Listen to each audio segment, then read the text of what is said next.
Welcome to the Terrible Podcast with your hosts from SteelersDepot.com, where you can find all your latest and greatest Steelers news. It's Dave Bryan and Alex Kozora, always lit, talking Steelers. And now, here's Dave and Alex.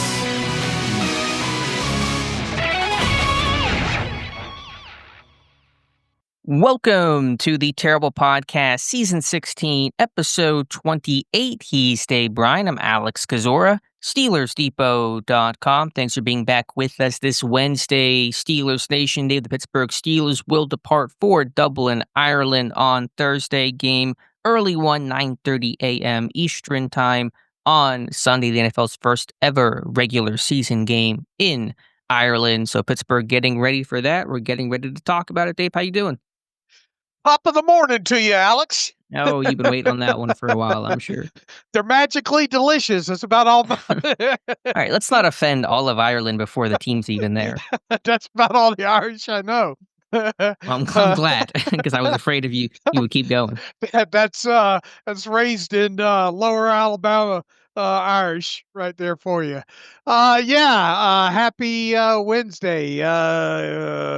Got through all the All-22 and getting ready today to dive into the Minnesota Vikings stuff. And obviously you had the Mike Tomlin fourth Tomlin Tuesday yesterday. We got an injury report to talk about. We got kind of a surprise tryout player that was in to talk about.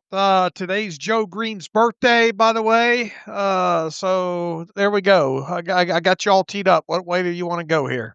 Yeah, let's start with that tryout news that was interesting last night, and maybe there'll be a signing by the time people listen to this, but the Steelers tried out Nate Herbig last night, a familiar name, spent the 2023 and 2024 seasons with Pittsburgh as a backup interior offensive lineman, entered 2024 as the team's starting center in training camp, tore a labrum in his shoulder and was put on IR because of it, and that really opened the door officially for Zach Frazier to take over as the starting center, even knowing that Frazier, even had Herbig been healthy, probably would have started sooner than later. Herbig signed a one-year deal with the Commanders this offseason and then retired in late July, just as training camp was opening up. And so he may be coming out of retirement now to sign with Pittsburgh. He would fill the void left by Max Scharping, who was placed on injured reserve Saturday after tearing his ACL. So Pittsburgh has yet to fill that 53-man spot that was left by Scharping. So Herbig could just be signed without an additional corresponding move. We'll see if that happens or not. But you might have two Herbigs again. Yeah, we might get that news here while we're on the podcast today. We'll see. As you mentioned, 52-man roster still at this point. With Scharping going to IR, you would think that somehow, some way, an offensive lineman is going to end up on this 53-man roster by the time Saturday rolls around. And Herbig obviously can play both guard spots or has in the past and can kind of fill that emergency center role as well, even though if they did sign Herbig, you would think that even if he was added to the 53-man roster today, he would be one of the inactives, much like Scharping has been so far this season, because they only usually dress 8 offensive linemen. But we'll probably get the answer to that, at least some sort of transaction news here, potentially while we're on this podcast today. So we'll see if that comes to fruition. Just to ask the most minor in the weeds point, did the Commanders not still hold on to Herbig's rights as a retired player? Was he released from that contract he had signed this offseason? Yeah, they turned what they did, and this happened on Monday too. And I didn't think I saw it on the transaction sheet. Just thought that maybe they were just terminating the contract there, but evidently maybe he said, "Look, I've decided I want to play. Would you guys be willing to terminate my contract so I can go elsewhere?" But on Monday, he was terminated from the reserve retired list. They had previously put him on the reserve retired list back in, what was it, July, I think. July. So they actually terminated his contract, and that allowed him to become a free agent. Had he had they not done that for him. Now, look, obviously the Steelers don't play Washington this year, right? So there's not that component to have to worry about. And they probably just did him a solid there. Okay, I missed the part where he was released Monday, so now that makes sense in my head about how that transaction goes. So we'll let you know if Herbig signs or not, but would seem likely. Pittsburgh worked out a slew of linemen late last week, I think it was, to replace Scharping. I guess they probably didn't see anything they really liked there from the guys they worked out, and so they circled back to Herbig. So we'll see if that news becomes official later today. Dave, from an injury standpoint, Mike Tomlin holding his Tuesday press conference, ruling out Alex Highsmith with the ankle sprain he suffered in week 2 against Seattle. Door remains open for Joey Porter Jr. and DeShon Elliott. They have not played since week 1, have not practiced since week 1, but Tomlin noted he saw Elliott working out before he spoke with the media. Tomlin did on Tuesday. Everyone else, I think, is generally going to be good in this one. Of course, Derek Carmen played. Darius Slay, who had a leg bruise in the Patriots win. He may be limited early in the week per Tomlin from a practice standpoint. He spoke to the media today. He will play against Minnesota. So it's really Porter and Elliott, the names to watch. Yeah, those definitely the ones to watch with Highsmith already ruled out. And I guess the question becomes, if you get one or two of those guys back, who sits down, because both those guys obviously have been inactive. Which guy's closer? I don't know. We'll look at the injury report. Those hamstring injuries obviously are tricky. You've got a bye week coming up after this game against the Vikings in Ireland.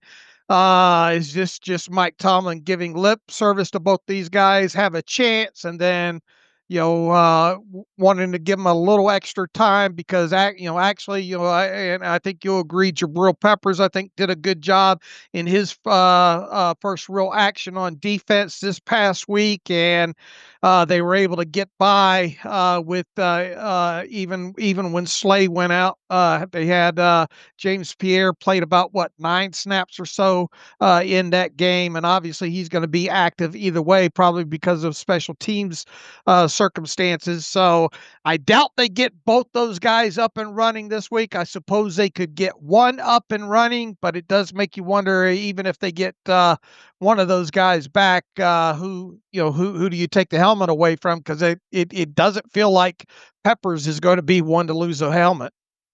Yeah, it's hard to say for sure. I mean, you dressed 4 running backs last week, and Caleb Johnson didn't play a single snap. So if you're a healthier team overall, maybe somebody like Johnson doesn't get the helmet, or at least you don't dress 4 running backs. You may decide between, I know you elevated Sermon. Do you do that again, or do you just? Well, you still only had 5 inactives though, because you had a 52-man roster. So right. I suppose if they sign Herbig or whoever. Maybe if they had an extra offensive lineman, you obviously probably would have Pete. You'd probably Herbig if he signs. Who else? Otomewo seems to be a scratch these days. So that gives you 3. And then Highsmith would make 4. And then, yeah. I don't know where you would go from there for the 5th if one of Elliott or Porter is back, but we'll worry about that. If only one is back, then the one who isn't becomes inactive. It would only be an issue, I guess, if both are healthy and dress in this game. Sure, and then that assumes that you don't. I mean, if you elevated Sermon, then someone else would probably would have to sit there. Sure. So we'll see. It sounds like Elliott might be closer than Porter, was kind of my read on things, but today's injury report will give us our first kind of lay of the land, and with Highsmith, hopefully he can come back for week 6 after the bye. All right. Mike Tomlin speaking about the Ireland trip, a lot of excitement for it, but also a lot of focus on the business trip and getting out there with a victory, which is the most important thing and best way to celebrate the team going over and playing its first international game since 2013. Some interesting news came out, really not from Tomlin, but prior, about the schedule, and Art Rooney took a lot of heat, for myself included, about the team leaving on the same schedule as they did in 2013, leaving late Thursday, getting into Ireland Friday morning. They were repeating what they did in London in 2013, which players panned as a terrible idea, but Jerry Dulac reporting the NFL is mandating when the team leaves, and so they could not leave earlier. Even if they wanted to leave earlier, they had to leave later in the week. I guess the NFL wants everything to be even and makes teams leave now at the same time instead of a situation where one team leaves early and one team decides to leave later, as was the case in 2013. So Mike Tomlin talking, though, about trying to already get the schedule acclimated, changing up the schedule. Pittsburgh practicing earlier today and tomorrow before they fly out to Dublin, getting work on hydration and sleep and all those kinds of things to try to be as ready as possible for the time zone change and just the newness of playing in a different country. Yeah, and that I would like to have learned more about the Dulac report and all like that, because that even came out, I think, before Mike Tomlin spoke, and I mean it would have made for an interesting question had Tomlin been asked what are the specific rules on that and the competitive advantage. In other words, is it that they just can only leave Thursday? Could they leave Thursday morning if they wanted to? Could they leave Wednesday night after? There are just so many questions, I guess, within that. But the way I take it, and according to the Dulac report, is both teams basically have to leave around the same time and get there at the same time. So, Mike Tomlin obviously was asked about, previous trips and did he learn anything? And obviously it's been several years since the Steelers went over there to London to play the Vikings, and he kind of chalked it up that this, even though he has, his teams haven't had to do it, that enough teams have had to do it, that there, I guess, there's some playbook, if you will, on how to do it. But even within that, you hear Darius Slay talk on, what was it, Cam Hayward's podcast, I guess, and talk about they're still kind of light on their feet on how some of this is going to happen actually when they get over there, I guess. And I don't know. It just, I would like to learn more about what's allowed and what's not allowed, Sure. I guess. The good news is I assume the team has a good feel for things, even though Pittsburgh themselves have not traveled internationally since 2013. The NFL has done a lot of traveling since then, so it's probably less of the wild, wild west and free-for-all I imagine it was in those early days in 2013, whenever that was still pretty new to go overseas. And so I assume the operations team is a lot stronger. I assume the infrastructure to make these long and unique trips are a lot better. So hopefully that proves to be beneficial for Pittsburgh, so they're not as gassed as they were for that last trip. Less mystery, as Mike Tomlin said, right? Right. And I wonder how much of this roster has played a recent overseas game. Of course, Aaron Rodgers did last year in London against Minnesota and did not have a good game against the Vikings, so don't hope to repeat that. But I'm curious how many of these actual guys have played in other countries recently. Yeah, obviously Hayward's been over, right? Who else has been? Yeah, but around? I mean recently, like in the last couple Recently. of years, to kind of get that more recent feel of how things work lately. Oh man, I'd have to go through the roster here. Sure. Did Tennessee play overseas with Mason last year? I'd have to look at the international slate. I'm not really sure on that, but just talking out loud about some of these guys who may have experience that maybe some of the oldest tenured Steelers that they've gone overseas, Tomlin, Hayward, etc., but not in a long time. Let's see. Slay was with the Eagles. Did the Eagles go overseas last year? Jonnu, where was Jonnu Smith last year? Didn't Miami play? They're all running together. It's kind of it's obviously nice to have some experience with some of these guys doing it, right? Right, that's kind of the point I'm trying to make. Individually, it may help out a little bit. Last year's international slate looks like Jets, Vikings, Jaguars, Bears, Patriots, and Jaguars. I think there were some others too. Peppers would have done it. It was Giants, Panthers. The Wikipedia has this all kind of broken up by country, so it gets a little funky there. But yeah, I'm sure some guys have a little bit of background.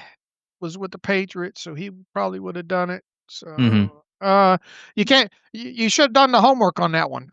I know. Sometimes we just land in these conversations, and I wish I would have, in our long pre-production meeting, addressed that point. What else from Mike Tomlin, Dave? Anything else stick out to you from what he had to share with reporters? Let's see. He was asked about Jabril Peppers showing him anything last week and include him in this group. He said he certainly did. Thought he played with really good energy. He was productive, made some tackles. He caused and recovered a fumble. Above all that, I thought his experience showed, although he was new to us, he was really good communicator, particularly for first in-game experience. So Mike Tomlin really liked the communication and playmaking aspect of Peppers. So it's hard to imagine Peppers not being in a uniform this week and seeing some playing time. Mike Tomlin was asked how he would assess how the offense is 3 weeks in now. He says, I think we're moving good and moving in the right direction. Certainly there are areas of get better in all areas: run game, pass game, protection, division of labor, personality. I like the general trajectory of all things that I mentioned. All right. If you say so, Mike.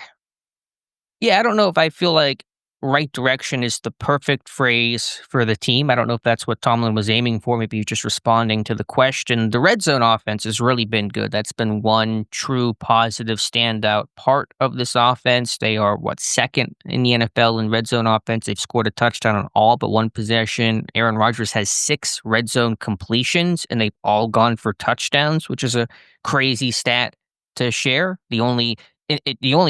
I think he has 2 incompletions, one of which was the interception, the only blemish in that Seattle game that was really on Calvin Austin more than it was on Aaron Rodgers. So this is probably a good time to talk about one comment that irked me from Mike Tomlin yesterday. He asked about Pittsburgh's struggling running game, and he sort of pivoted and talked about the defense not getting stops, not winning on possession downs, losing the time of possession battle. And some of that, to an extent, I think is true and obvious. When your defense is on the field constantly, your offense can't get the reps. You only ran 49 plays, but that to me is an excuse and a cop-out. If this offense wants rhythm and to help win the time of possession battle, they got to run the football. And I did a big breakdown this morning about the run game issues, and there's so many mistakes, so many issues on the offensive line that has nothing to do with what the defense is or is not doing. And so I find that to be a really flimsy excuse. Maybe he's trying to offer cover for an offense that's still trying to find its way, a younger group, especially that offensive line. But I don't care what the defense is doing. The offense is making a million tiny mistakes when it comes to their assignments and their technique and their execution, and that's why the run game is not working. Well, the exact question is what's keeping the run game from being more consistent? And he says the defense on the field. To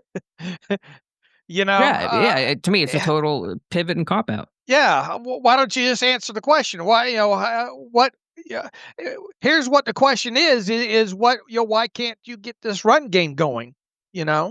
Well, Tomlin's saying it's the defense's fault Right. because the defense can't get off the field. The offense can't get rhythm and traction and can't get momentum. But if you can't run the ball on 1st and 10 and they can't, that's the thing preventing you from getting traction. And I cite the example really twofold. A, the Steelers came out of the gate running the ball well. It's the only time Sunday they ran the ball well. And so they weren't in rhythm when that game started. They were coming off cold, obviously, first possession of the game. They ran well. And then look at the start of the second half. Pittsburgh had the ball 3 different drives in the first 5 minutes of the third quarter. They got the opening kickoff. The defense forced some turnovers and some punts, and the offense still couldn't do it. They ran for -7 yards over that span. And so that was a sequence where they were getting the ball a lot and having a chance to possess it in that specific window of time, and the offense did absolutely nothing. So if the theory is give this offense more chance and the ball more often and they'll start to find traction and rhythm, you would have seen that in the results of the early third quarter, and they were abysmal. So to me, that is a horrible excuse. Well, the whole thing's word salad because he even throws in Calvin Austin, and I don't know that Calvin has had a punt return. Just why it's okay to tear into your offense a little bit and say people here's the answer: the run coordination is crap. Period. It is, and that's all in my video today. I mean, there's a bunch of different things on any run play. There's usually 1 or 2 things that just isn't done quite right that throws the whole play off. But on combo blocks, they're really bad about climbing and getting to the second level, getting hats on people. Things about just assignment football, getting off the line in time. Fautanu was laid off the snap on one play, allowed a ton of upfield penetration by the Patriots defensive line. So there's just a million different issues. So it has nothing to do with the defense. So yeah, I don't even need Tomlin to tear into the offensive line. Just say we can execute better. Even if you gave the most banal answer, at least that's more logical and sensible and I think accurate than saying, well, the defense can't get stops. Right. And we'll get into this a little bit more in the All-22, but that was just a word salad answer right there. And I mean, had Pittsburgh been getting blown out and having to play from behind throughout the entire game, and you can't run the ball because of that, that's probably the only time I would sit there and say, yeah, the defense is not allowing this run game to get going because of game circumstance. But Pittsburgh has generally played in close games. The Patriots game, they led and never trailed in that game. They were down by 2 scores in parts of the Jets game and Seahawks game, but Seattle, that was in the fourth quarter. They didn't get down by double digits until early in the fourth quarter on the Caleb Right. Johnson flub. So, they certainly had chances to run the ball throughout the game and be close and competitive and have been unable to. And also, this just run game has not run the ball at all this year, not just in the Patriots game, but the whole regular season, training camp, the preseason. So there's been no evidence of this running game finding traction. So to me, these are all just, like I said, flimsy excuses. And here's the thing too. I mean, Jaylen Warren's not without fault for some aspects of the run game, very minor. But if not for Jaylen Warren and some of the runs that he has made, this run game would be even worse because he's had to kind of make some chicken salad out of chicken, on top of it there. So it's not coordinated very well at all. And once again, we'll get into this in the all. You can get away. Look, how many times in a game are you going to have everything go exactly right on a running play with everybody getting stuff done? Not a lot of times. I don't care what team it is, and oftentimes you can, if there's one missed assignment or even two, you can work around that. But there's just like multiple issues on more than one on a lot of these run plays of the Steelers, whether it be a guy not being able to get off of a combo, get to a second level, a guy not knowing the snap count, a guy taking a bad angle, a guy not knowing his assignment, guys on the ground. I mean, it's just, Mike Tomlin likes to refer to this popcorn, but at this point, they got enough popcorn to feed an entire movie theater.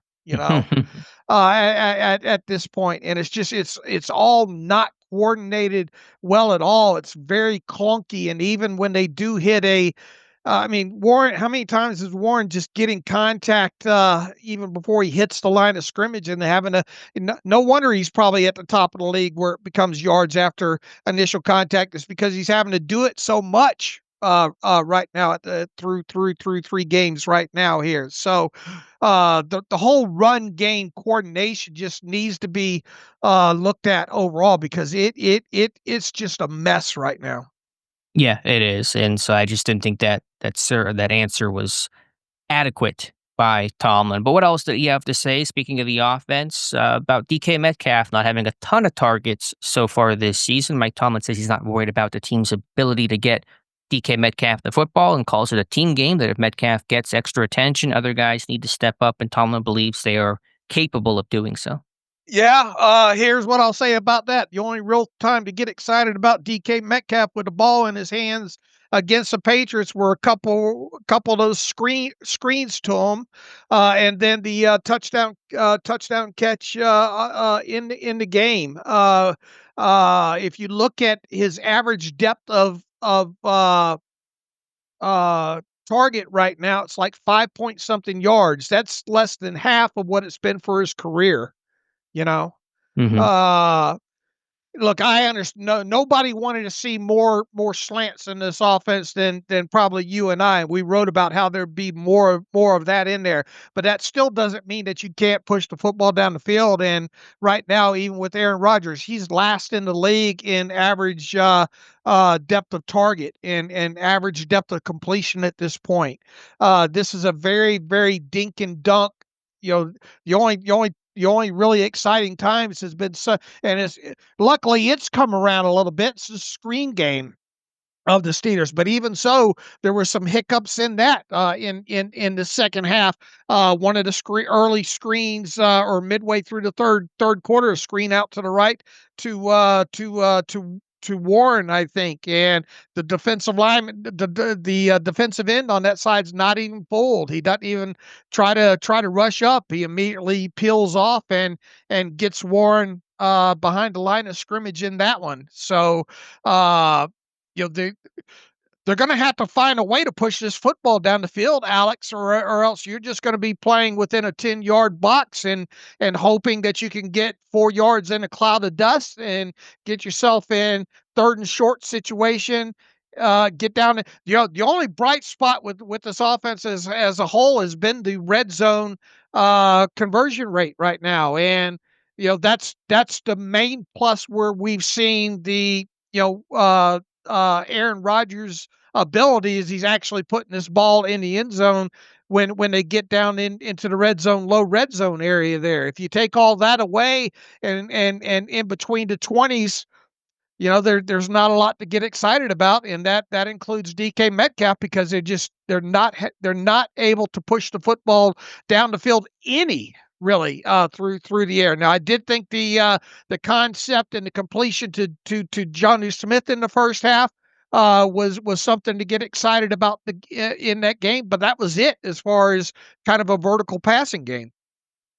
The good news is the red zone offense has been really exceptional, which has been fortunate and refreshing to see. Pittsburgh's really had a bad red zone offense for several years now. Metcalf is making those plays in the red zone. He's got 2 touchdowns in the red zone this season, including the snag against New England, and so he's at least making those plays in those moments. But I agree, you got to have a vertical threat passing game. Got a lot of speed at receiver. Pittsburgh is really focused on adding and upgrading its speed the last 2 off seasons with drafting Roman Wilson and having Calvin Austin and going out there requiring DK Metcalf, and it's not really been realized too often so far. I think in this game against I'm beginning to wonder how much Aaron Rodgers is trusting this offensive line at this point. They had 9 true pass sets, I think, in this game against the Patriots, and he was hit 3 times. Or no, wait.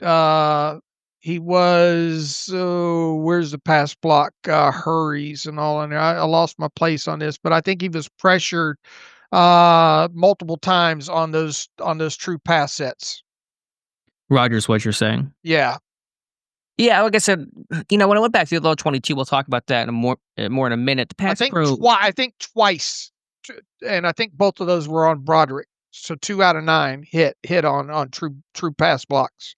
The pass pro felt better in this game. They were better in stunt pickup. Rodgers did get hit less. I think there were still some things to work on, but given the Patriots pass rush that had 9 sacks in this game, I know they were kind of feast famine, a little blitz dependent. We talked to the beat writer last week that said as much. I think there was some improvement there in pass pro at least. Okay. All right, let's look at what else Mike Tomlin had to say. What else was he talking about? Dave, Cole Holcomb, really mentally tough guy, praising Holcomb, fighting through the injury and all the, I'm sure, lonely nights and early mornings of rehab and recovery from that November 2023 injury to seeing his first defensive snaps last week and then playing a more expansive role against the Patriots, really splitting time with Peyton Wilson. And it seems like Holcomb's going to keep that role going forward. Tomlin praising his performance and his downhill demeanor to be physical against the run. Yeah, he says, what does he add in terms of run defense? He says he's a downhill thumper. I thought in this game the inside linebackers did play a lot better coming downhill. Where the real issue was and Queen included was the coverage aspect, and even Holcomb got beat on one and Queen a couple of times in coverage, and then obviously and Mike Vrabel pointed this out on his film room on the Patriots website on the touchdown on the 4th down touchdown to Hunter Henry here. He says, well, you got 2 guys going in one direction on a zone there in Queen and Peyton Wilson, and those 2 guys are really looking at each other like WTF. Well, as Hunter Henry's catching the football there. So I think the linebackers, Holcomb included, did a good job coming downhill. We already talked about the other day about how this team did against the running game, to the running back specifically. Now, obviously, the quarterback, Drake May, a big difference in this game, or at least where the Patriots had some success, was the scrambles by Drake May. But I think against the running game as a whole and coming downhill, that play was a lot better there. And that wouldn't have been, in my opinion, really why they would, if they would have lost this game, that wouldn't have been a huge aspect of that, other than, and quarterback mobility obviously goes along with it. But as far as true downhill run defense, I thought it was a lot better across the line in the front this game. It was, and not to stray too much into the All-22 talk, but I felt like Pittsburgh schematically was a bit different. More one-gapping, more aggressive, playing upfield, more run blitzes, and a little less kind of passive two-gapping. I think it probably served them well for the mentality of this front to be more aggressive and attacking than kind of sit and wait and suss out which gap the running back's going to hit. And so I thought Queen was effective. I think all these guys were effective about getting upfield and kind of really playing a little more all-out to stop the run. Tomlin also talking about, of course, Aaron Rodgers has met expectations, worth the wait overall was Tomlin's thoughts there. So nothing really, I guess, big or new on the Rodgers front. On Aquale, Daniel Aquale, the backup nose tackle, who played a decent number of snaps in this game, Tomlin seemed to maybe downplay to an extent the volume in which Aquale played, just noting the Patriots' kind of run-heavy nature and a lot of snaps in this game, 71 for New England in total, and that kind of naturally increases the snap count for everybody. Yeah, they need I don't think you're going to see a lot of wholesale changes here in this next game here. But if things don't go well on both sides of the trenches here against the Vikings, I think you need to take the bye week to take a hard look at some of this stuff. I thought Aquale really played a good game overall here, and Benton not so much. And I think when it comes to that side of football, you need to start putting Benton under the microscope a little bit more, especially if he doesn't have a good game against the Vikings. Yeah, we'll take inventory and see where things are at, but I think Aquale played well. But a lot of talk about Y.A. Black being the backup nose tackle and getting reps there, and I get that. I talked about whenever he was first drafted about playing nose tackle, but there should be more of a conversation about Aquale being that nose tackle that gets more of those rundown snaps and may start to siphon playing time away from Benton. They need Black to play defensive end because they have no depth there behind now Harmon and Hayward, and they do like Black on the edges, and he's shown he can play there, so that's probably going to be more his home, and the conversation should be more about Aquale and Benton more so than Black versus Benton.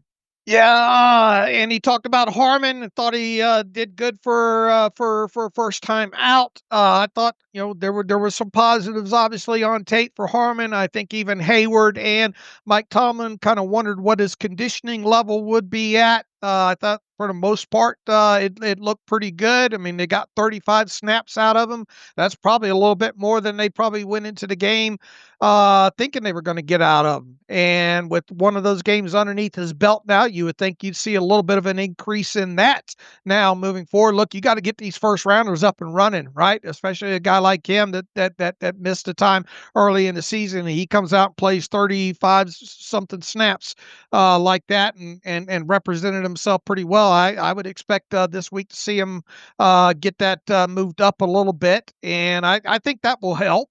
In general, I thought he ran after the football real well. He even made a tackle, I think, or two because of that. And that in turn should keep guys like Black a little bit fresher, and you still be able to only use maybe Hayward around 75, 77, 79% of the snaps moving forward as well too. So hopefully they can keep these guys healthy up front now, not have to put a guy like Logan Lee out there for hardly any snaps. Hopefully that pays its dividends with just Harmon's snap total going up a little bit more. But they do need to look hard and long, especially after this game. We'll see how Benton plays against the Vikings, but that's one of the key positions I think they need to look at coming out of this Vikings game if it doesn't go well.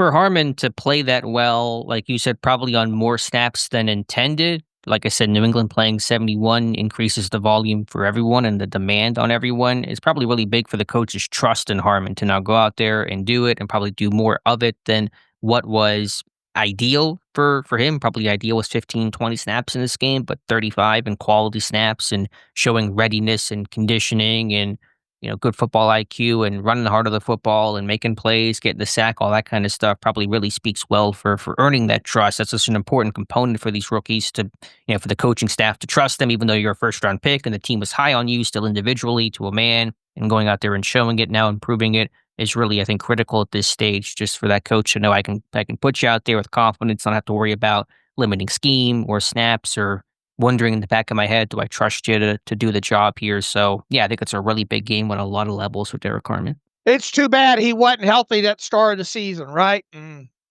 not having to battle through that knee issue, because it'd be interesting to see where he would be at this fourth game had he, not had to overcome that knee injury. But I'm excited to see what he does here in this game against Minnesota. Mike Tomlin took a shot at me and you in this one. Did you get it when it came to at us? No, tell me. Yeah, Nick Herbig. He talked about Nick Herbig and impactful, and what have you seen from him so far? And Mike Tomlin obviously kind of tamped it down a little bit. I think he's still riding that, to be quite honest with you. He's only played in 2 games this year. Certainly, hey, he has a potential for splash. That has been a component of his game since day 0. He's good in passing circumstances. He has a feel for the game. He's ball aware, so I don't believe any of us are surprised by his ability to produce sack fumbles or come up with the football. He's done that since day 0 here. He was asked a follow-up question. This is where he took the shot at me and you. He's not the biggest guy in the world. TJ Watt and Alex Highsmith are much larger frame. What makes him successful? I'm obviously joking here, but I'm trying to poke fun at us here. I think for those that don't know, we both question Herberg's ability to play on the edge when he was first drafted, wondered about his size, he would play off ball, etc. And the length of the arms and all like that. Mike Tomlin says, I think that's probably why we got him in round 4. He doesn't necessarily look like an outside linebacker, but he has an outside linebacker's game and he plays like one. That's why you're able to get people sometimes a little bit later in a draft and maybe their tape would indicate, because they don't fit, quote unquote, cookie cutter component of it. We've never had any reservations about his game or what he's capable of. His stature is his stature. Look, when we've talked about it, we've already taken the kick to the teeth and admitted that, man, Herbig a lot better than what we thought coming out of Wisconsin and all like that. And we've said numerous times, when Nick Herbig's on the field, man, you know it. And I really think Nick Herbig had a nice game against the Patriots, and very impactful, man. Even on that, what was it, the Harmon Hayward sack, he crashed inside. He's stunting inside. He did a good job of freeing up Hayward to loop on that, really causing some confusion in that. He even kind of fought through that, kind of played a role in that sack, if you will. So good on him. And I had this thought of consciousness, and I know we've been asked about it several times, from the offseason on here about, is Nick Herbig a guy that this team should think about extending after this season's over there? And I brain farted at first last night and caught myself here. You couldn't do anything with him right now, even if you wanted to with his contract, because he has not completed his 3rd season. But when you look at possible extension guys, and yes, I know they got Watt on an expensive contract, they got Highsmith on an expensive contract, but I mean, who else is there going to be to extend after this season? We went into the season with kind of a shorter list anyway, with kind of wondering if Benton could put himself in position to be that guy. As it looks like right now, unless Benton gets on his horse, he's not going to be a guy I'm rushing out for a high dollar extension to. Joey Porter on that list, even though Joey Porter better get back from this injury and start making some hay if he wants a higher dollar extension after this season. But when you look at who else that this team could potentially internally spend money on, after this season, as far as extension goes, the list is very, very short. And this team's going to have to find a way to spend some cash, especially if they don't go out high dollar. Look, Broderick Jones does not look to be on that list of guys right now. So I do think that after this season's over, especially if Herbig stays healthy and is as impactful as he's been, I do think that you need to look long and hard of him. And even if it is a third outside linebacker up there in that 17 to whatever, $1 million or if not more because of inflation range. And I know you brought up, could he go to kind of the Van Ginkel route? Yeah, there's probably plenty of teams that would like to have a Nick Herbig on their roster like that. But I definitely think Herbig is putting himself in a position to have the Steelers do everything they can to potentially extend him after this season. He is, and I would certainly welcome that. I would love Herbig to be here for the long term. His play certainly has earned that. There'll be, I think, some long and good discussions in future off seasons, this off season and probably the off season that follows, about the future of Herbig and Alex Highsmith and what, if any, decisions have to get made there. I just think it's hard to go out there and pay Herbig a bunch of money as that third outside linebacker. It's a little Bud Dupree-like, where really good player, you just realize you're probably not going to be able to keep him for the long haul. And so that's just kind of a reality. You start drafting guys as potential replacements. Jack Sawyer as one name this year, because are you going to pay Herbig Highsmith money? I mean, this is a guy that knows if he keeps playing well, he's going to get really paid well on the market, get a chance to start somewhere. Unless Pittsburgh can do those things, which I think is going to be tough to do, he may just bet on himself and bet on going somewhere else. Here's the good thing. You've got Herbig for at least one more season after this. And Right. he's turned out to be a fine player. Yeah, no decision has to get made now, and I don't think it will get made now. And some were quick to say, "Well, just trade Alex Highsmith." I'm not on that bandwagon the way that some others are. I don't think anything would happen this offseason. I don't think you trade Highsmith now because you have Herbig under contract through the 2026 season. I think after, when his contract's expiring, Herbig's is after 2026. Do you make a decision there? What's the situation with Highsmith? What's the situation with Herbig? What's the best thing for us going forward? And there's still time and a lot of information to figure all that out. One negative really on both guys, Highsmith and Herbig, are some of those nagging injuries they've had. Right. And so health, I think, will be maybe one component of who's going to, stick around probably post 2026. Yeah, look, it'd be nice to have those three guys stay healthy for a stretch of games, right? Yeah, that just literally has not happened the last two seasons. Right, because as a group, as a position group, especially as Sawyer continues to develop, that can really be a strength if you're able to rotate those guys out. Especially situationally. And look, you can run that Bronco a little bit more when you have those guys healthy. And it's just and obviously Highsmith's not going to play this week. Well, hopefully they can get him back maybe after the bye week and all. But if you can run some games together, the defense as a whole, they've been nicked up on that side of the football in totality here. So maybe after the bye we can actually see what this defense was intended to look like, at least from the personnel standpoint.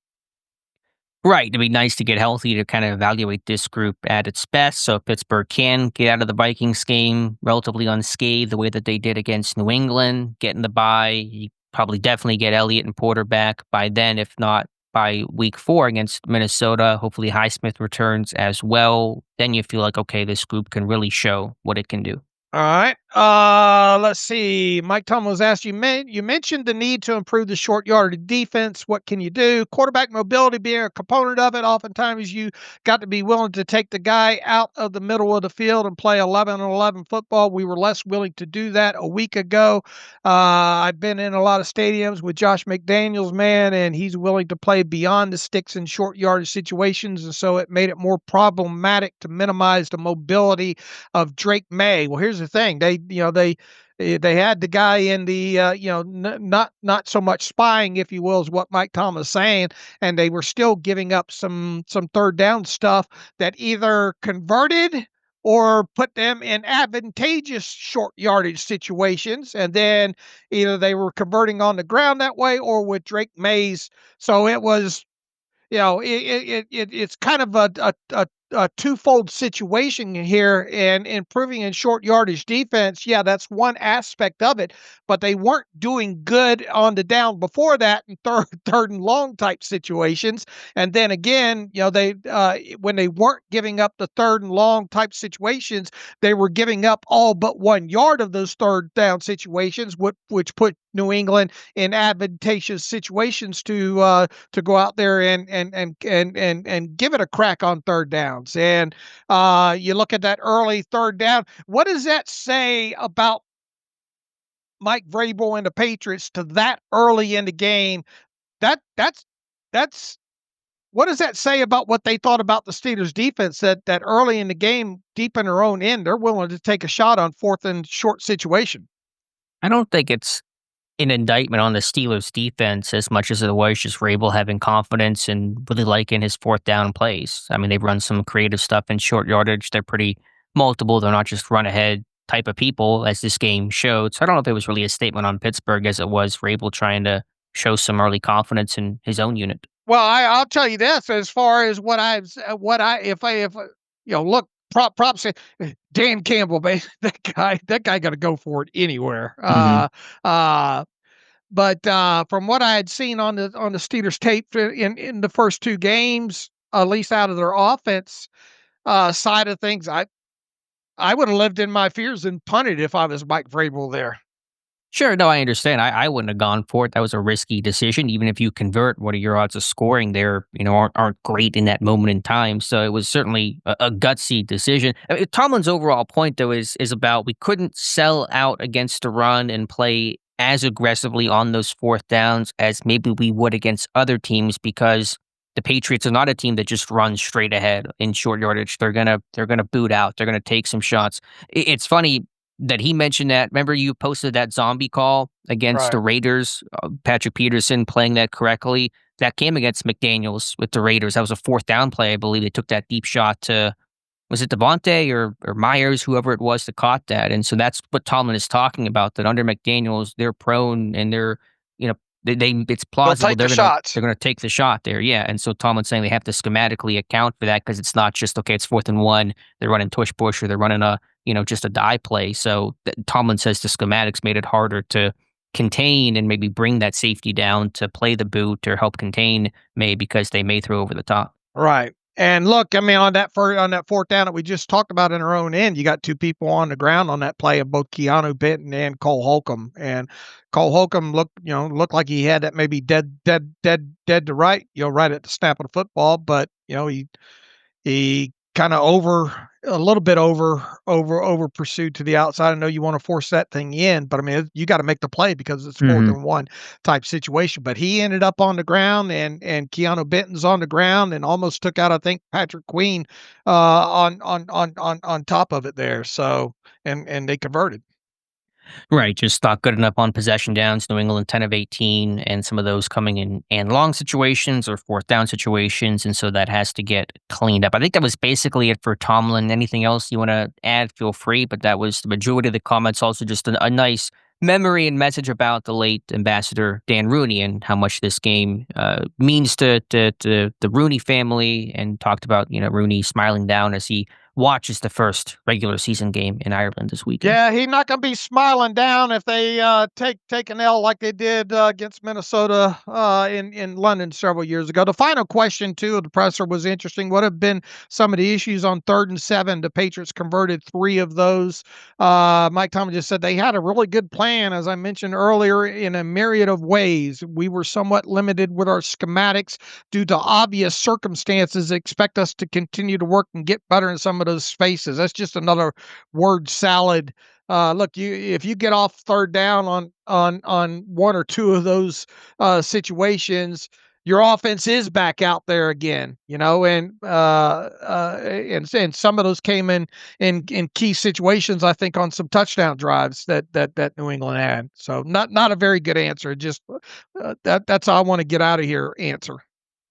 Yeah, I mean, I know that Tomlin's talking about the newness of the group may limit some of their menu and coverage. You got Peppers you were integrating in, although I don't know if he was out there as much on some of those third and long situations. So I get the overall point, but regardless, you got to get off the field on third and long. That's the bottom line. That's what you play for. It's how you build your defense. It's put teams in third and 7+, and they gave those conversions up just far too often. And then once again, like I had said, even when they weren't giving those third downs up, a couple of those ended up in fourth and short situations, which put at least put New England in a decision. Hey, do we want to go for it here?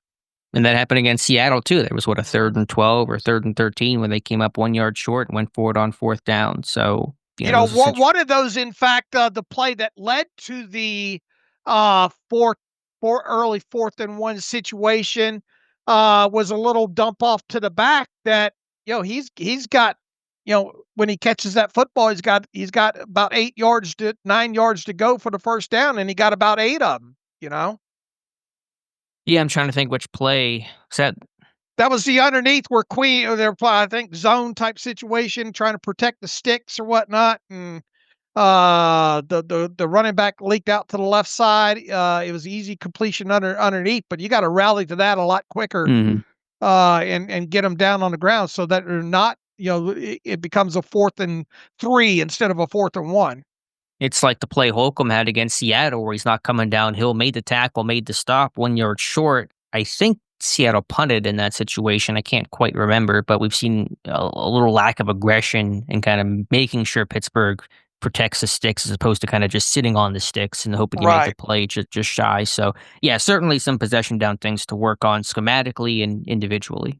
Yeah, I mean, you're thinking it's a win. You're stopping them on third down, but you put them in at least in an advantageous situation where they can consider going for it on fourth, because 4th and 3 obviously is a lot different than 4th and 1.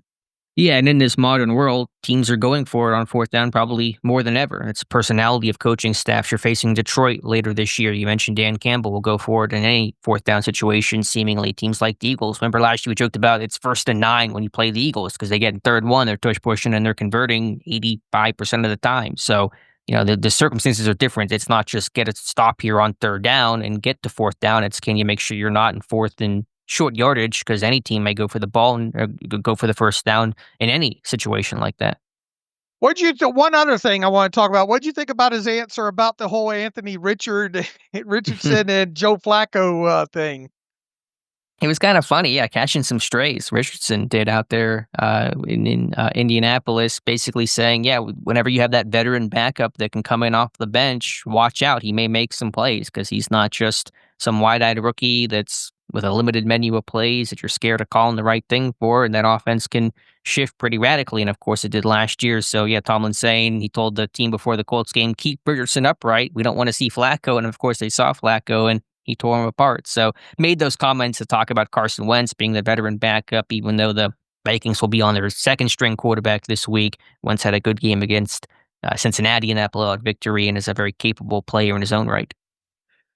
Yeah, but Wentz, here's why. We'll get into this on Friday and all like that. Wentz didn't have to throw the ball a whole hell of a lot in that game, thanks to the defense. And obviously there's a component. Mike Tomlin was asked a lot about Brian Flores yesterday as well too, and the schematics and how multiple he is. And boy, you want to talk about a team that's not static on the back end.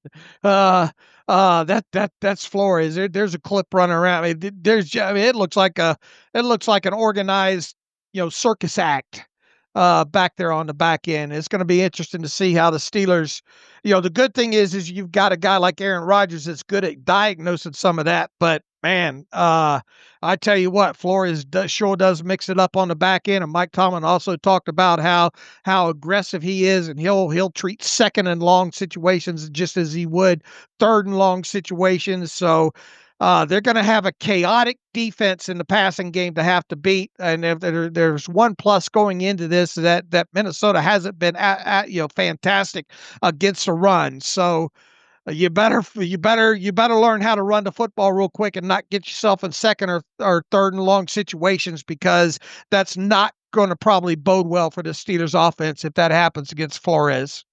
As Rodgers found out last year playing the Minnesota Vikings in London, getting picked off 3 times, sacked 3 more times in a loss. Van Ginkel, your guy, had a pick 6 in that game, dropping out underneath. Rodgers never saw him. So obviously, yeah, cannot be in those difficult situations in general, but especially not versus Brian Flores and the Vikings. Huh?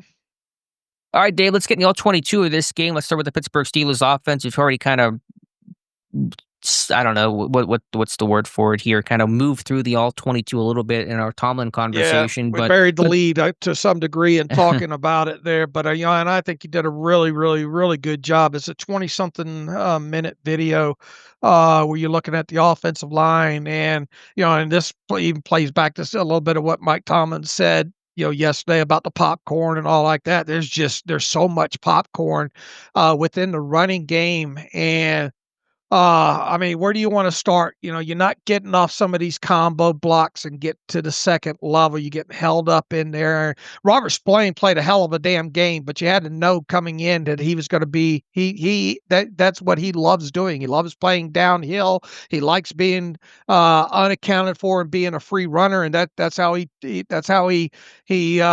piles up those tackles and all like that. He's very hard. If you don't account for a guy like Robert Spillane and put a body on him, he's going to cause chaos. And not only did he, but I mean that front of theirs as well too. Even when they were double teaming some of these guys, are splitting the double teams in those situations. And you had Frazier getting pushed back. You had Broderick Jones was just if Broderick Jones. And it was a little bit better as far as pass pro went, I thought, for Broderick Jones in this game, but he gave it up in the run game as well too. And I think one of the most irritating things that you caught as well too, was one of these. They have a check at the line. They're all communicating it up front there. Sayamalu talking to Broderick Jones, and once again, it's like he didn't know what to do on the play. Now it wasn't blocked up good, regardless of that. And Aaron Rodgers just throws his hands out like, what are we doing here, guys? Type situation there. You had another snap down deeper in the Patriots in there where they're a little bit hurried in the situation there, getting up to the line of scrimmage, and Fautano doesn't know the snap count. The ball snapped. He's still got his hand in the ground, and that's an easy beat that led to a loss there. There's just so much of that. You probably saw in this game on a wide zone the best block that Pat Freiermuth has had as far as cracking back down inside. They could not take advantage of that because of missed blocks in this game. The bright side to this is they're like one block away from cracking one of these runs. But the problem is that the block that they're not making in these situations is a key block that's causing a disruption in the backfield. And once again, like I said earlier in the show here, if not for Jaylen Warren, some good fine effort from Jaylen Warren, they don't even have, on these first 2 drives, they don't even have some of the success because that popcorn's there early in these first 2 drives. And if not for Jaylen Warren kind of making some hay, even the wildcat that they run, that they're one block away from that cracking, I think, and it's just a mess up front there. And there's not many times where you say, man, all 5 of those guys just how well blocked up was that up front. So the run coordination overall is bad. And there's another play, and it was deeper down in the Patriots end as well too. And look, I know the play wasn't designed to bounce out by Jaylen Warren.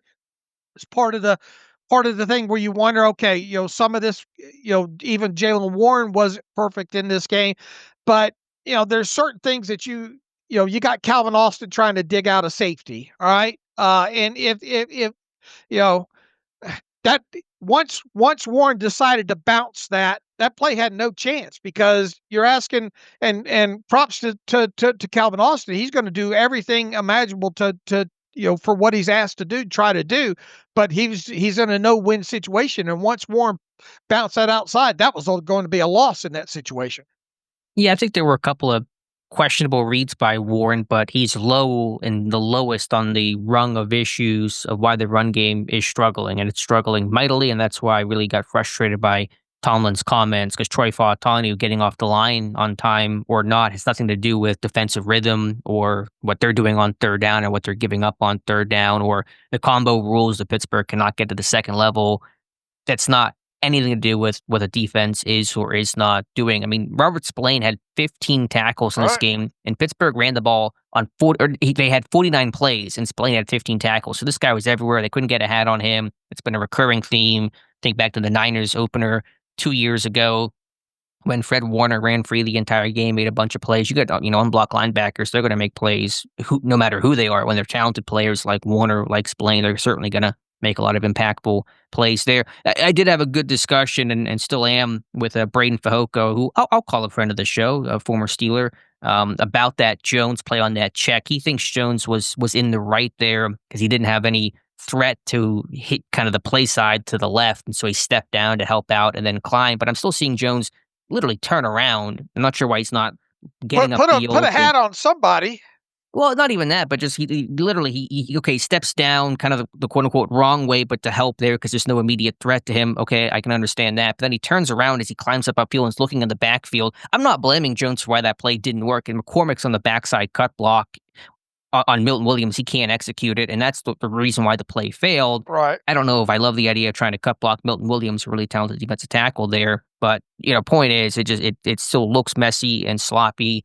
And you can't get reach blocks, and linebackers are running free, and it's a lot of issues. You're right. Usually it's one block that's the reason why a play fails, but you can't have that. I mean, most run plays it fails because one guy didn't do his job properly, and this has been a recurring theme for year after year. It's been super frustrating. I don't see the offensive line working as a cohesive unit on their combo rules and climbing and getting hats to the second level. That's been ongoing last year. It's been an issue in this game. Just a bunch of little things that really add up in big ways that, do not allow Pittsburgh to have a run game. Too much penetration. New England was getting the run game in that track, off its track consistently. Warren always had to change direction in the backfield, couldn't get going, couldn't get momentum. And so it's a long video. It's a lot of issues. It's not just one guy. It's the whole unit not doing their job. And when you run the split zone and you're getting the penetration and that throws Johnny Smith off track, that bust up the whole thing. And look, obviously this is mostly an inside zone,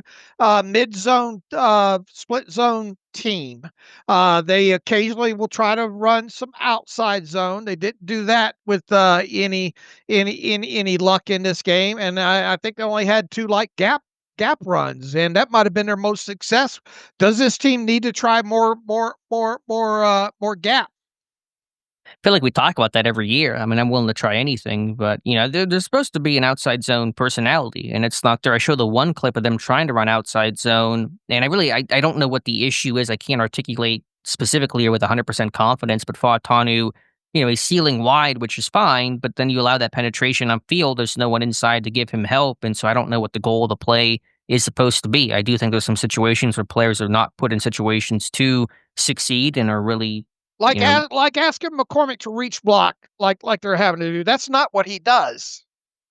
Yeah, but you have to in this scheme. Is he the best guy for it? Is there better techniques? Is there a better way to block it up? Yeah, those are all probably good questions to have. But yeah, I think there are some situations where these guys are being put in really tough assignments to be able to reach and cut off, and especially against a really talented Patriots front like those guys have that are aggressive and one gapping and play upfield and make it hard to reach in the first place. Yeah, they can't even run Zorro or Bash or anything like that with any progress. With the pass game, yeah, I just, and this is a very broad comment to make. It just felt not super creative. Didn't really put defenders in conflict. A lot of independent routes that I talk about a lot, and so I just didn't feel like there were a lot of great calls to help get guys open. It kind of was a lot of one-on-one, a lot of spacing concepts, and I didn't think it kind of really put the defense in a lot of conflict. Yeah, and not a lot. You get the ball out as quick as you are as well too. I think a lot of this too kind of boils down to I wonder how much Aaron Rodgers trusts trust the pass protection and clean pockets. Look at a couple of those plays where the Patriots use some motion in this and look like it might be an end around or something like, or a pop pass or something like that create these huge pockets for Drake May. Now not having a quarterback mobility too doesn't help, because teams don't have to account for Aaron Rodgers taking off with the football. So that, you're already kind of limited because of not having quarterback mobility of what you can do. So, can they start using a little bit more motion to try to keep these guys kind of at home half a second longer on a defensive line? Yeah, I think that's worthwhile to explore a lot of things. Can you use motion? I mean, I think on the opening drive, that's also maybe the frustrating part, where you saw success on the opening two possessions. They were doing a nice job getting the ball in the perimeter. They were doing some almost RPO kind of stuff that would help slow down the Patriots' front seven and kind of get those guys wide and have them kind of reading and not playing as fast. And so there was some really good stuff early, and I really didn't see that throughout the rest of the game. I mean, saw a little bit of that. It wasn't working as effectively, but you showed you could run the ball a little bit in this game, and that was only for the first two drives, and then it really dried up. Yeah, but how much of that was Jalen Warren getting it done? I mean, there were some good runs. I think there was a toss early on. I mean, Warren certainly ran hard and did a great job the first drive, and they fed him like crazy. He had 5 straight carries, I think, at one point on that opening possession. But I mean, there was some decent run blocking early on. Like I said, I think Pittsburgh had a good script. They came out with a good plan of attack, but then once the Patriots counterpunched, Pittsburgh had no answer. Here's the thing. We talk about the personality of this team being a 2-3 tight end heavy grouping, and so far, according to Summer Sports, they are trying to use that personnel. They lead the league in 12 personnel rate through the first 3 weeks of the season, 47.53% in 12 personnel usage. Okay. But their EPA, expected points added, is negative 9.92. And they're fourth worst in the NFL when using 12 personnel. So they're using 12 personnel the most in the league, percentage of plays run, but they're fourth worst in the league when it comes to, and I mean, I don't care if you're fourth worst or eighth worst or middle of the league, negative 9.92 expected points added in those situations. For a team that added tight ends and got better at tight end, and the whole theory is to be a unique kind of 12 personnel team in an 11 personnel world, and yeah, they're not doing it. It's like they ran a bunch of 13 personnel last year, and they had a really low success rate. They're not running a lot of 13 this year, probably less than where they were last year. But yeah, 12 personnel is kind of the staple of this offense, and that staple is, as you said, one of the worst in football. And here's the thing. They're passing 58.44% out of 12 personnel. Their expected points added per pass is a robust negative 0.18. So if that's that high, what does that tell you that the run EPA actually is? Do you have that number? I mean, it's No, terrible. I It's don't. negative Yeah, I'm 18 surprised or they don't whatever. have it on here. I'll have to look what it is. But I mean, it's horrible. The answer is yes. It's horrible. Right, right. Out of 12. So if this is what you're striving to be and what we thought they would try to be, a 12 and 13 personnel type team that tries to run, they are far from even being average. And as far as 13 personnel goes, the rate on that, they are fourth in the league as far as percentage usage at 9.88%. They've run 16 plays out of 13. Their EPA, their expected points average on that, is negative 5.98, and their EPA per pass. Oh, wait a minute. The EPA rush. Hold on a minute. Let me see if they've got this back on 12 here. You would think they would have that data for 12 if they have the EPA for Yeah. passes. Is it not showing up? Yeah, I'm not seeing All it right. here. But Well, anyway, it's not good, as you said. yeah, it's not great. So Yeah, so that's more frustration on top of frustration. The positives of this game, we've been on a lot of the negatives so far because the offense was really bad in this game. Besides those first two drives, but the positives: red zone play, Metcalf, that contested catch touchdown, a good ball from Rodgers, Calvin Austin. His release package, I think, has really improved over his career. He gets off the line. He's tough to stop. He changes tempos. He's kind of become more technically savvy and much better in those contested catch, combat catch, difficult grabs. He's really improved his game there. So the real positive here for this offense is you're finishing drives, you're putting the ball in the end zone, you're not settling for three, and that's a massive change for this offense. Well, I mean, look, the points off of turnovers, right? Has has been saving this team and the red zone play. Yeah, it is, but that makes a big difference. Situational football in Pittsburgh has been really good in those red zone moments where they've been below average to just bad. They were 29th in red zone play last season, for example. They haven't been out of the 20s in a ranking standpoint since 2020. And they haven't been this good, number 2 in the NFL, since 2018 when they led the NFL in red zone percentage. So that has been one saving grace. Sample size is still small, and 1 or 2 failed attempts can skew those numbers down pretty quickly, but that's been a really encouraging sign. If they don't get this run pass game going against the Vikings and have the bye coming up, do they need to think about pulling the plug on Broderick and at least getting maybe Calvin Anderson out there to see what he can do? It depends on the Vikings game. And look, it's not all on Broderick Jones, right? Because as we said, I mean, McCormick, Sayamalo may have been the best, He was. in this game, but you know, you got to have multiple guys being good up front in the run game there. So, once again, it's not just Broderick. Are they likely to pull the plug after Broderick after the Vikings game? Probably not. But should they consider it? It depends how the Vikings game looks. I mean, I can't really answer that. How it stands right now, Jones has not played well. There's probably been some improvement in this game from week 1. So I'm not really sitting there saying, okay, this is the time to make a change. Usually that would come off after some really terrible game similar to week 1 where you would make that change. But even if they do, it's not like Calvin Anderson's going to be some major upgrade or some unknown that's going to vault this team to some new heights they're not aware of. I mean, what is there that gives you hope that we'll start seeing this run game get better? Not much right now. I mean, you need to prove it to me. They haven't shown it any step of the way. Like I said, training camp, preseason, the first 3 games of the regular season. You just hope that, one day you can kind of get it right, even if it's almost by accident or by the defense being bad or making their own mistakes. You kind of get some proof of concept for this offense to get some confidence. I mean, yeah, just kind of what it comes down to right now, but they got to show it. Do you think that they should maybe start trying to work on more 11 on offense? Try to run out of that more, spread them out a little bit?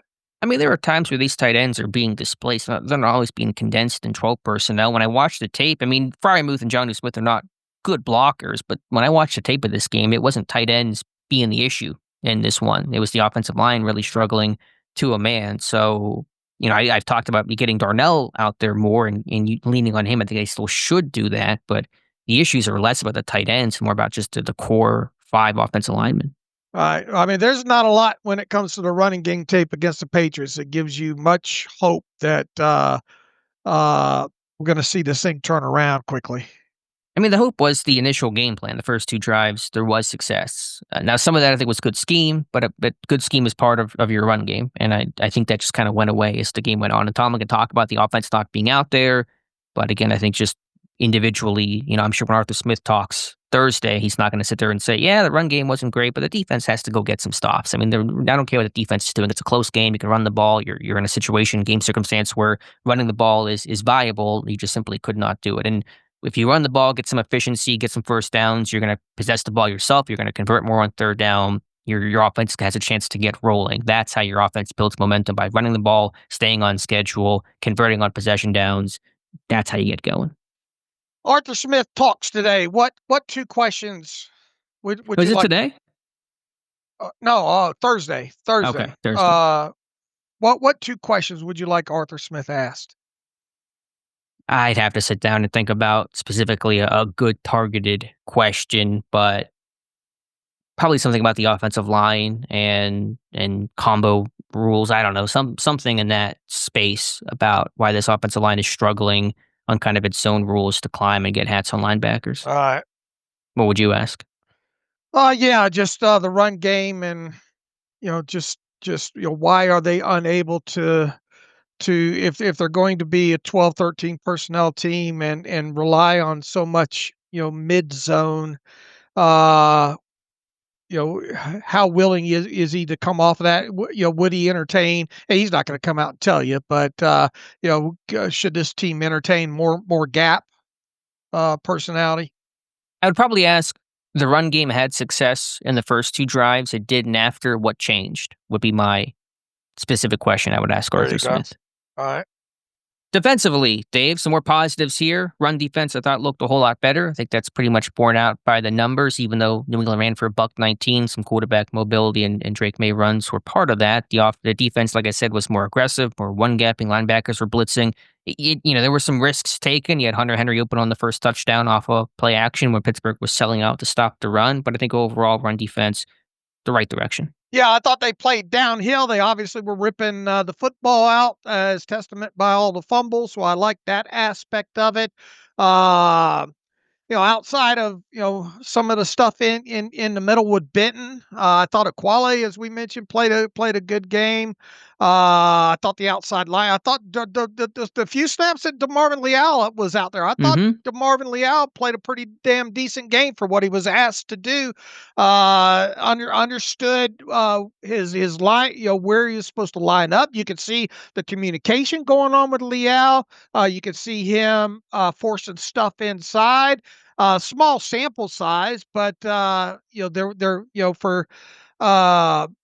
for him having to be on the field and play snaps, I thought he played okay. I thought Sawyer played okay. Overall, obviously, I thought Herbig had a strong game. I thought Watt had a strong game overall over there. So I thought as a whole, I thought the front played a lot better, and that includes the inside linebackers coming down and playing against the run. I think where the biggest issues were, and I mentioned the other day, I thought Patrick Queen had a good game in totality, but that's mostly because of his play downhill. And I think you said, well, his coverage, the linebacker coverage, inside linebacker coverage as a whole was not great at all in this one, and specifically in second down and long situations and third and long situations. I thought that was the biggest bugaboo in this game that allowed the Patriots to move the ball down in between the 20s and all. On that 4th and 2 Henry touchdown, did you think it was Wilson? That's still my thought in terms of who busted that coverage. Yeah. It looks like I think he went the wrong way there. Yeah, it's covered 2. Yeah, I think Wilson is that middle kind of pull runner on that play. I don't think it's on Queen. I don't think it's on Ramsey. I know after the play, as you pointed out, you had Queen and Wilson looking at each other. I mean, maybe some wires got crossed, but I think ultimately that falls on Wilson. Yeah, and you could just tell something went wrong. By the way, and even Vrabel pointed out they had 2 guys go the same direction on that play. So. Right, and a missed check. I don't know if there was miscommunication. Did the Patriots have motion on that play? Did they change the look on that play at all? I don't know. I didn't go back and check that aspect of it, but I wonder if there's some wires got crossed because of that. Not that it's acceptable; it shouldn't be, but just wonder the explanation on that. Look, I mean, if they would have lost this game, we would have looked even harder at second and long and third and long defense, I think.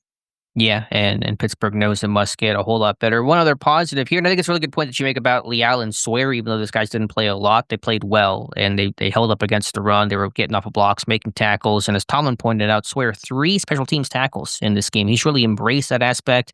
You have to, as a number 4 outside linebacker in the NFL, you have to play on teams, and he's done a good job with that, I think, throughout the summer, throughout the regular season, and for a guy that I think did basically none of that at Ohio State as a hand on the ground, starter, star, defensive player, didn't have to worry about running down kicks and punts. I think Sawyer's doing a really good job there. They did get away with one on that failed completion from May to the running back out on the side over there. If he catches that over there, that's a huge gain on that. So they sometimes you need a couple of breaks to go your way, and they definitely got one on that one.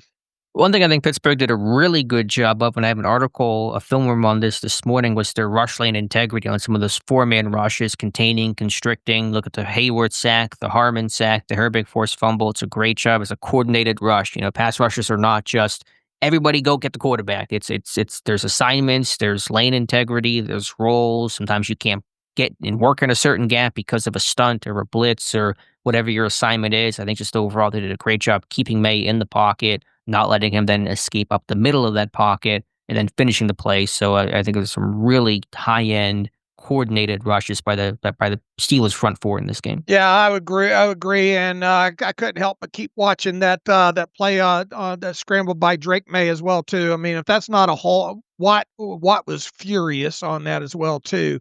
There he was held on that play, so that one should have definitely come back.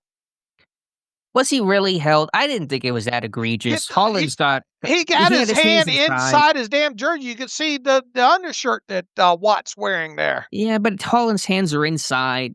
It was It's such right. a quick The ref is pull. looking right at it. That's you know. I understand those guys think they're held every play and all like that, but that's a hold. You got to call that. I don't know. I wasn't as upset about it as you or TJ Watt was.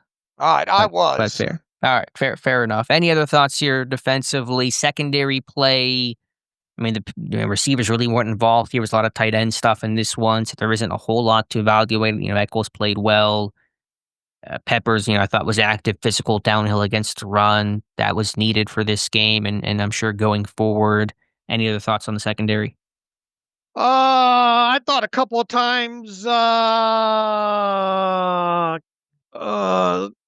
The free safety Thornhill could have come down and attacked a little bit better on some of those. I think they were more like cover one or cover three type situations where I thought he was just trying to defend way too deep on some deep situations. But that's minor overall. Just the third down completions in the third and long situations, even those that didn't complete, allowed them to be in advantageous fourth down situations. Yeah, we'll see at Pittsburgh. There was a little bit more post-snap changes, trying to hide the shell a little bit. Peppers creeping down and then, dropping back to play deep half in cover two. So I think Pittsburgh's trying to be a little more creative, but still not kind of getting what that Vikings defense looks like. That's really true organized chaos. That really has good fluidity to it. I think Pittsburgh is trying to be about that, especially up front, but they're not. It feels a little more imitation than it feels really still super cohesive. But of course, 5 sacks, 5 takeaways. I mean, your defense, for its warts, and there were things to work on. If you get a game with 5 sacks and 5 takeaways, you're doing a lot of things right. Right. Special teams, any other thoughts there? It is interesting, even though Tomlin made that comment, it's kind of a roundabout point. Calvin Austin, 0 punt returns this year? And for a guy that's a threat, that's not ideal. Agreed. Yeah, I'd like to see him get a couple of chances here. Yeah. So, obviously, when you take the ball away 5 times, the teams aren't punting a ton. They're ending in turnovers. But some of these, they've had some punts, but they've been at like the 50, and so there's either a fair catch, let the ball go past them. So, we'd like to kind of get some of those open air punts that would give Pittsburgh a chance to get a return and have good field position. Kick coverage was good in this game. Tomlin pointed that out. We talked about that post game. That was in my winners losers for the winners side, obviously, about Pittsburgh doing a great job. Putting New England on some longer fields for a team that ran back a 90-yard kick against Miami 2 weeks ago. Agreed. And looked, it was a lot better, obviously, coming off of that game against the Seahawks. For sure. All right, Dave, any other thoughts here? Anything I'm missing? I think we got the bulk of it, didn't we? All right, let's get to some read emails and close out today's show.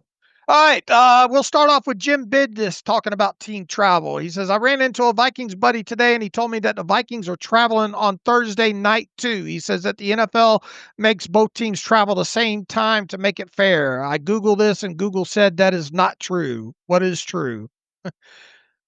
I wasn't aware of any sort of ruling and mandate by the NFL about travel times until Dulac made that comment in his chat the other day. I've not seen that confirmed anywhere else. I hadn't even checked exactly when Minnesota's leaving, but I assume it is Thursday based on all the evidence in front. So I'm going to assume that's true until otherwise. I don't know what Google said. I don't know what exactly that means, if that was AI or some website or what the source was there, but I'll assume it's true right now.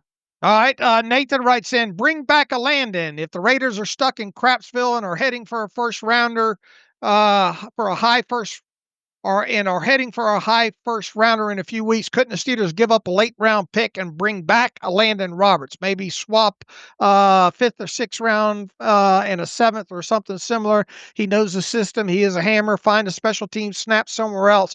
I get that, and we've talked a lot about a Landon, but I think that train's moved on from the station right now. And look, they're going to have hopefully Malik Harrison back at some point. He's a downhill thumper. I thought for the most part coming downhill. Holcomb played a good game. I thought the linebackers in general. So I understand the sentiment based on we've talked a little bit about Landon recently, but I don't think a Landon's going to be high on the Steelers want to trade for list, barring several injuries happen or along those lines here by the trade deadline.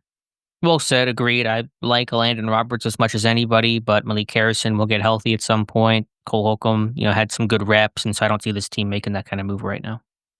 Bryce wants to know, Dave asked you this past Monday if Keanu Benton is out of position, and you said you would have to look at the tape. No need to do that because I'll tell you the answer is emphatic yes. If Black and Harmon play well this Sunday and the Steelers continue to see Benton as a nose, then the new starting defensive linemen need to be Black, Harmon, and Hayward, with Black as a rotational piece.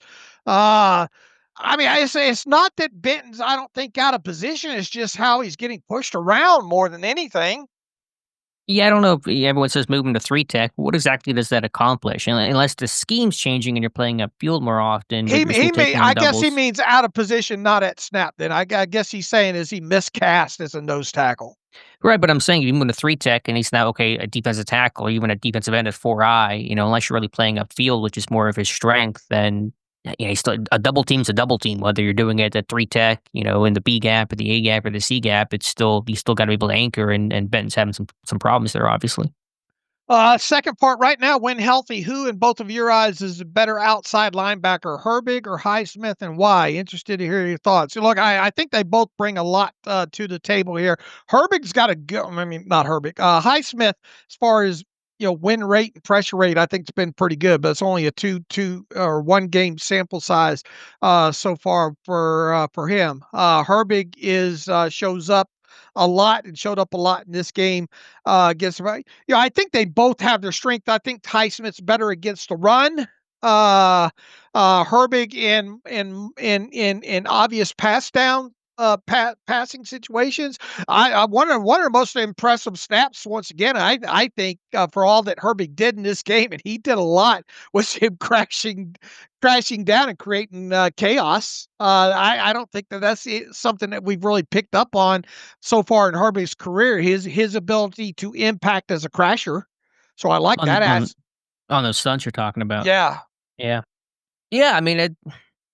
Like you said, there's their own strengths and weaknesses. I think Highsmith is better against the run. He's bigger, a little more stout, but I think Herbig can play the run. I've been impressed and encouraged overall by his run defense. He holds up better than his size might suggest.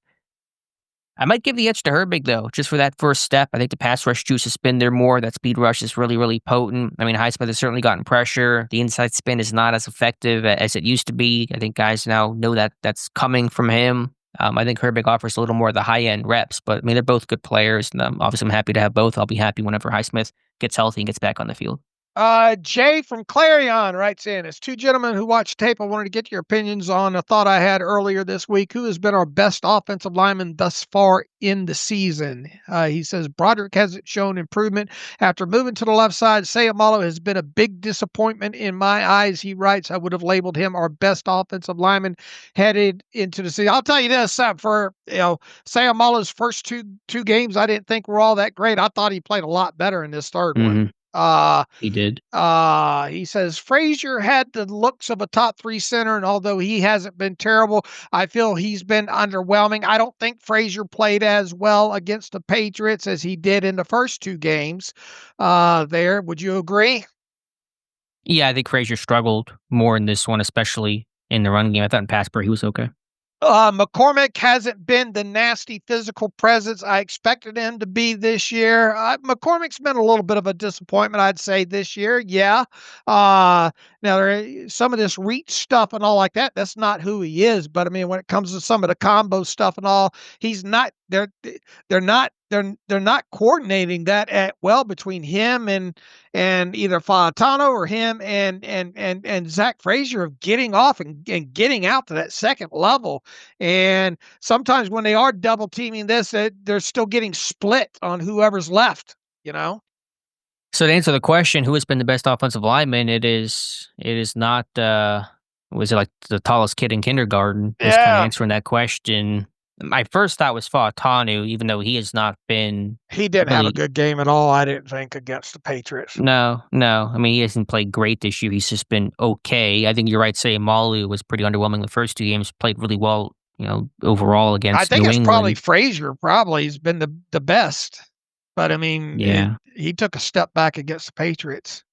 Yeah, it's all below the line. So just kind of picking the best of the worst. So if you made me answer, Sayamalu's been the least offensive. He's had the least negative amount of reps, which I guess is expected for a veteran like him. But how many impactful plays was he making before the Patriots game? Right.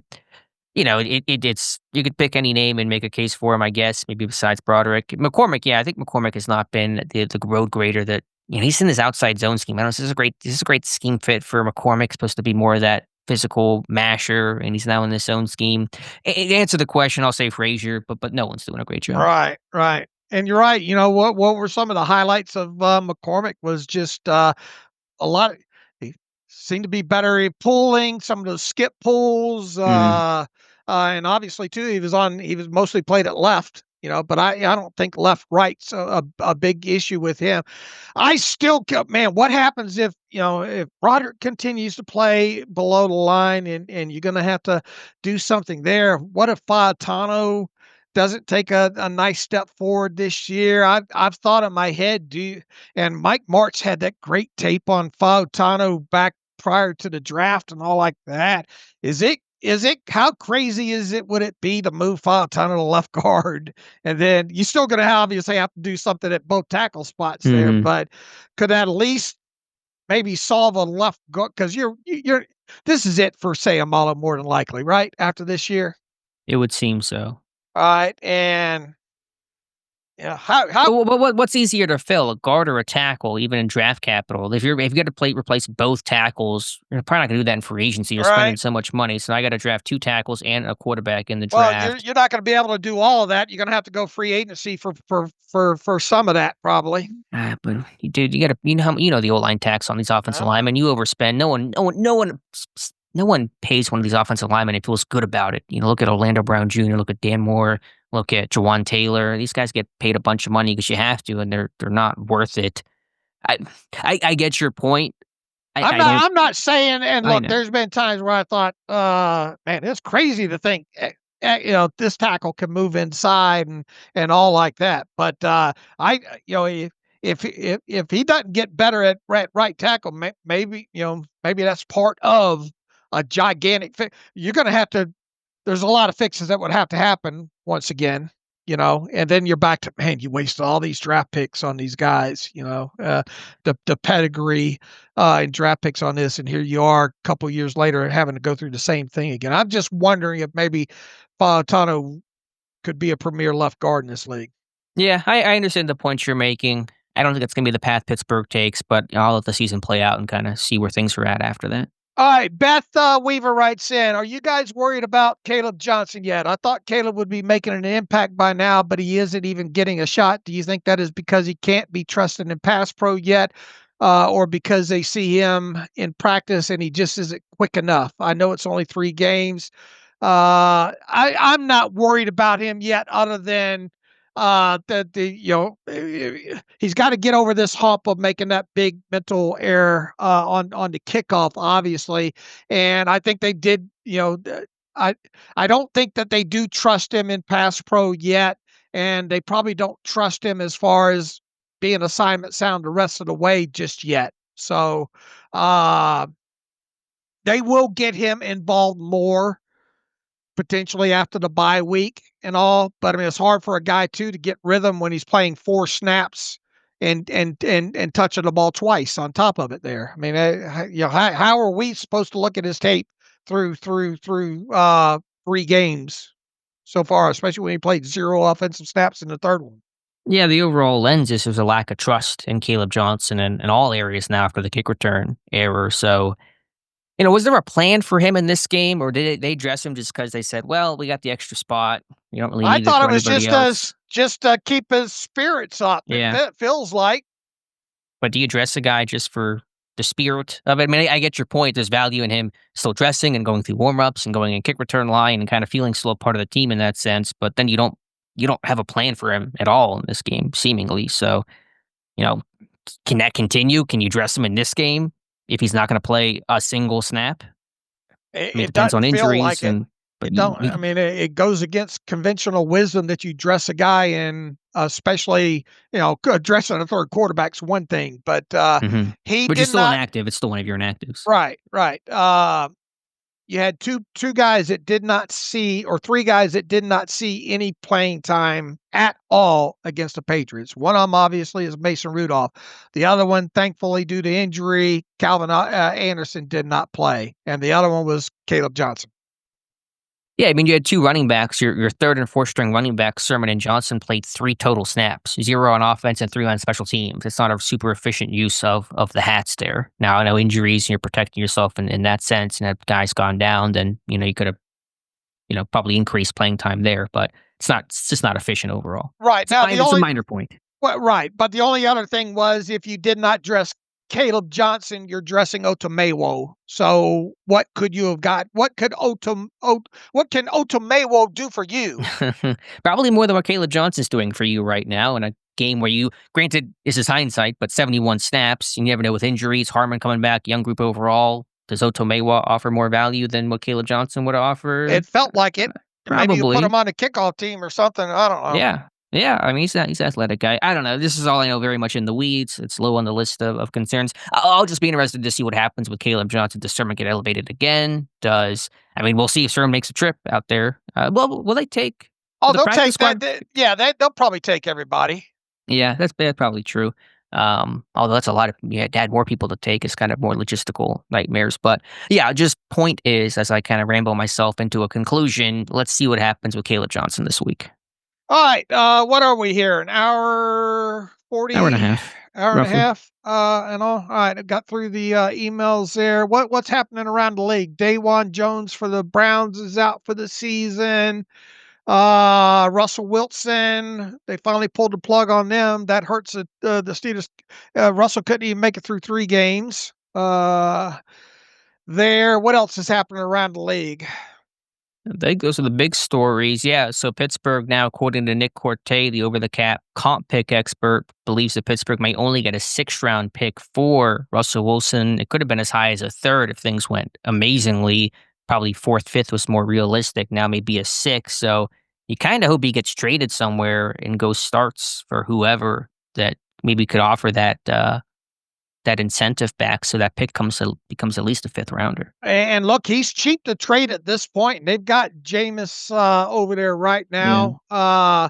I don't think it's unimaginable to see Russell Wilson, or unfathomable to see Russell Wilson traded, but where would he go? Yeah, the Bengals? Cincinnati. Yeah, we're on the same page. That'd be wild if he ended up going to Cincinnati. So we'll see. The Saints?